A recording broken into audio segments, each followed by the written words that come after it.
Mesdames, Messieurs, bonsoir et bienvenue dans notre édition en version française. Sans plus attendre, tout de suite, les titres. Le transfert des équipements de production électrique depuis Tuamasin vers Antananarivo accuse encore du retard. En cause, des ajustements techniques et administratifs selon le ministère de l'Énergie et des hydrocarbures. Le district de Manakar, situé dans la région de Fitvanang, regorge de fruits tropicaux.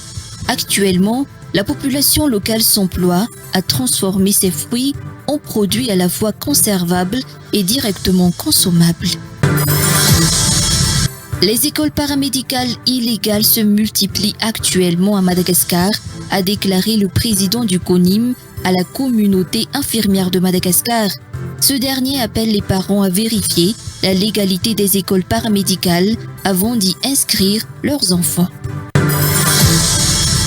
Au Moyen-Orient, en Cisjordanie occupée, les habitants n'expriment aucun enthousiasme quant aux retombées de la reconnaissance par la France et plusieurs autres pays de l'État de Palestine. À la une des actualités, le transfert des équipements de production électrique depuis Tuamasin vers Antananarivo accuse encore du retard.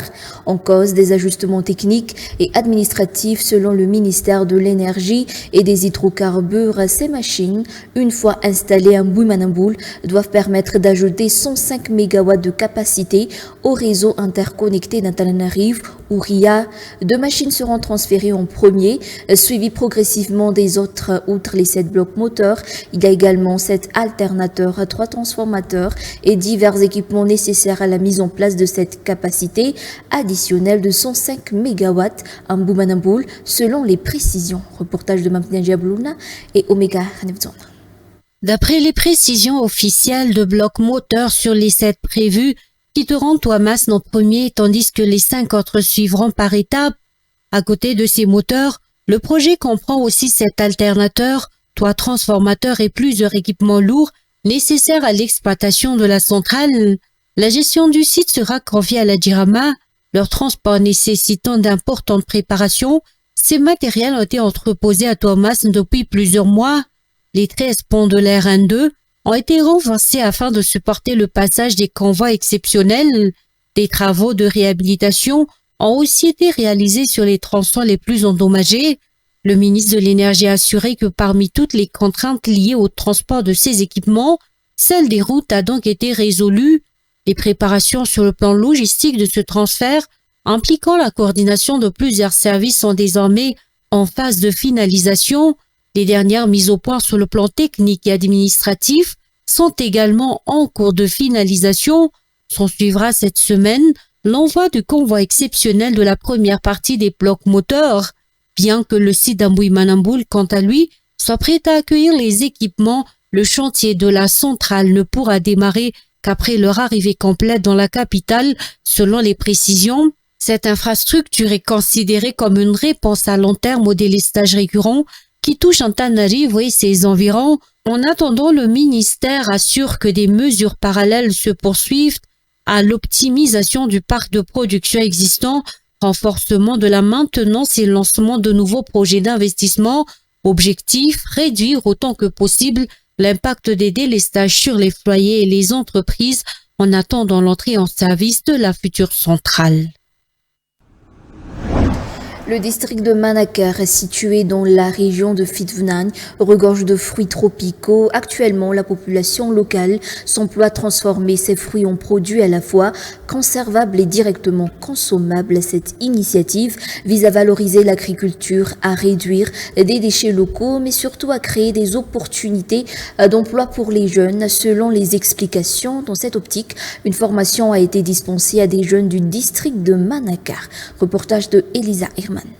La formation portant sur la transformation de fruits, organisée dans la région de Fitvanang, a mis en lumière le potentiel de conservation à long terme et de consommation directe des produits issus de cette transformation. Plusieurs variétés de fruits produits localement ont été exposées aux participants. Chaque type de fruit présente ses propres méthodes de conservation et de transformation.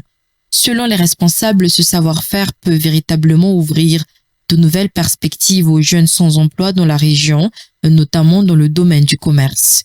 Le chômage des jeunes reste en effet un problème récurrent dans la région. L'un des objectifs majeurs de cette formation est donc de favoriser la création d'emplois pour la jeunesse locale.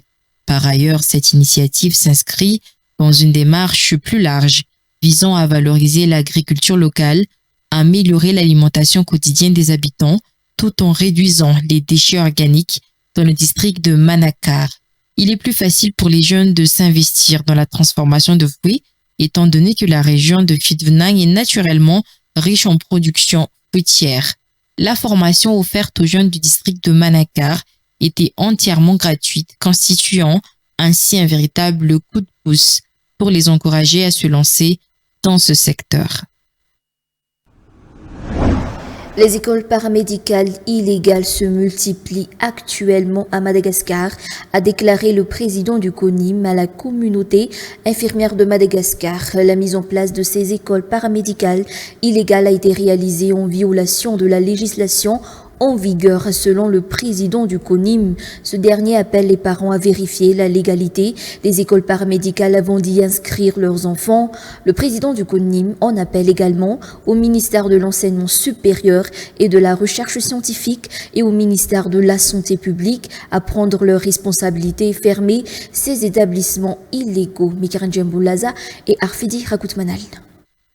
Les écoles de formation paramédicale illégales sont nombreuses à Madagascar, selon le président du CONIM, ou Conseil de l'Ordre national des infirmiers à Madagascar. De par leur statut illégal, les établissements non seulement abusent de la confiance des jeunes étudiants, mais représentent également une menace pour la santé publique. Une prise de responsabilité de la part de tous les responsables concernés est donc nécessaire. Le président du CONIM appelle les parents à vérifier la légalité des établissements d'enseignement paramédical avant d'y inscrire leurs enfants. Il appelle également le ministère de l'Enseignement supérieur et de la Recherche scientifique et le ministère de la Santé publique à prendre leurs responsabilités à cet égard. Le président du CONIM a annoncé continuer à recevoir des signalements d'écoles paramédicales illégales. La transformation numérique est désormais une priorité stratégique pour l'ensemble des pays membres de la SADC. Une harmonisation des règles est indispensable pour bâtir la confiance, stimuler l'investissement et créer un espace numérique intégré et sûr, selon la ministre du Développement numérique, de la transformation digitale, des postes et des télécommunications. En effet, il n'existe actuellement aucune loi qui puisse réguler l'utilisation des données sur la data gouvernance et le commerce électronique. Ainsi, des concertations sont en cours pour combler ce vide juridique au sein des pays membres de la SADC. Sibel Ranjemazava et Ifrasata. Il s'agit du premier grand rendez-vous de la SADC depuis la nomination de Madagascar à la présidence tournante, marquant ainsi la volonté du pays de placer le numérique au cœur de l'agenda régional et d'en faire un levier stratégique de transformation pour l'Afrique australe. Le ministre a rappelé que les données constituent le nouvel or de nos sociétés.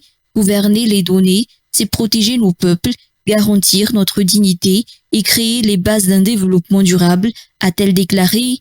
Elle a souligné que la transformation numérique est désormais une priorité stratégique pour l'ensemble des pays membres et qu'une harmonisation des règles est indispensable pour bâtir la confiance, stimuler l'investissement et créer un espace numérique intégré et sûr.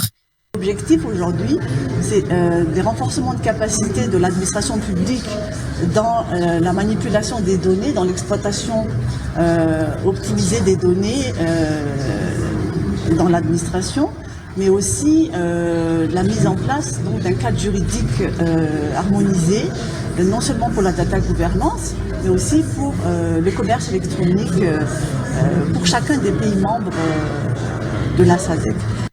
En initiant cette semaine d'atelier, Madagascar affirme son ambition de faire du numérique un accélérateur d'inclusion et de prospérité partagée en Afrique australe, mais aussi un pilier de souveraineté et de compétitivité régionale au bénéfice de la jeunesse, des entrepreneurs et des citoyens. Ces ateliers réunissent des délégués et des experts issus des États membres de la SADC, le secrétariat de la SADC, des partenaires techniques et financiers, des représentants du secteur privé, de la société civile et des milieux universitaires sur place et à distance. Passons maintenant aux actualités internationales. Au Moyen-Orient, en Cisjordanie occupée, les habitants n'expriment aucun enthousiasme quant aux retombées de la reconnaissance par la France et plusieurs autres pays de l'État de Palestine. Reportage de France 24. Malheureusement, cette joie, si on peut dire, de reconnaître enfin l'État palestinien, même si c'est un retard de 80 ans, n'est pas très, c'est pas très la joie dans Gaza et surtout chez la population gazaoui. La population gazaoui est vraiment dans la souffrance qui s'arrête pas, dans la souffrance des bombardements, des massacres, des génocides, de nettoyage ethnique, de déplacement. Là, à la ville de Gaza, depuis ce matin, il y a eu un massacre de plusieurs familles, la famille Deri, la famille Dormouch, juste dans le quartier de Tal El Hawa. Donc malheureusement, les gens estimaient ou bien préféraient qu'il y aura un arrêt de cette guerre et de ce génocide avant la déclaration d'un État, la reconnaissance d'un État palestinien, et surtout que ils considèrent que ce qu'on est en train de faire, c'est reconnaître quelqu'un qui va vers la potence, et on attend quelqu'un pour tirer la corde et pour lui dire ok, avant de tirer la corde, on vous reconnaît, vous appelez la Palestine, mais quand même on n'arrête pas arrêter cette corde-là. Et c'est ça ce qu'ils veut la population aujourd'hui, c'est que ne pas reconnaître un État palestinien qui est en train de s'éteindre. Il faut arrêter les massacres et après reconnaître cet État-là pour que les gens fêtent cette joie-là qui a tardé 80 ans, pour qu'il y aura une solution de deux États, pour qu'il y aura la paix, pour vivre côte à côté des Israéliens. Mais surtout, ce qui est l'importance ou bien la priorité pour les Palestiniens, surtout à Gaza, c'est arrêter ce massacre qu'on est en train de vivre. Pareil en Cisjordanie. En Cisjordanie, les annexions des territoires, ça s'arrête pas. Toute la Cisjordanie est considérée comme des cantons, malheureusement, décomposés par les colonies, décomposés par les barrages. Il n'y a pas un seul état de continuité géographique. Donc, il faut mieux que on arrête tout ça, que la colonisation, ça s'arrête, les massacres à Gaza, ça s'arrête, et puis reconnaître un État palestinien comme il faut, pas quelqu'un qui va vers la mort et on dit ok, pouvez vous reposer en paix parce qu'on vous a reconnu, vous appelez la Palestine. Oui, malheureusement, ça n'a pas s'arrêté. Et surtout, l'armée d'occupation est en train de serrer les taux vers la ville de Gaza. Et il y en a beaucoup qui sont partis parce qu'ils ont fui la mort. Il y en a d'autres qui veulent rester. Moi, par exemple, jusqu'à présent, je préfère rester, je préfère pas partir. Et pour les faire partir, ils sont en train d'utiliser cette stratégie de déplacement par le bombardement. Il y en a dans le quartier de Sabra ce matin, il y en a beaucoup de familles qui veulent pas sortir. Et puisqu'ils voulaient pas sortir, on les a punis par les bombarder directement. 3 grandes familles, la famille Deri, la famille Dormouch, et une autre famille aussi qui a été bombardée ce matin dans le quartier Sabra. On parle de dizaines de morts malheureusement, et on n'arrive pas à les faire secourir parce que c'est interdit de cette zone-là, on peut pas y arriver. Il y a l'intensification des bombardements au nord-ouest de la ville de Gaza par les bombardements, parce qu'on appelle aussi les robots, ce sont des blindés comme des chars qui sont précommandés, qui entrent dans les quartiers, et ça détruit des quartiers entiers avec les quadcapteurs qui visent aussi tout endroit où il y a un déplacement, ou bien il y a un endroit où il abrite des déplacés, on les bombarde pour que tout le monde prenne la fuite. Et c'est ça, malheureusement, ce qui vit aujourd'hui la population de Gaza. Ils auraient préféré que aujourd'hui, l'ONU, il y aura une déclaration de cessez-le-feu ou d'arrêt de cette guerre-là, que déclarer qu'on reconnaît un État palestinien qui est toujours sous massacre, sous colonie, annexion des territoires, et pas de souveraineté sur toute la Palestine ou bien le territoire palestinien.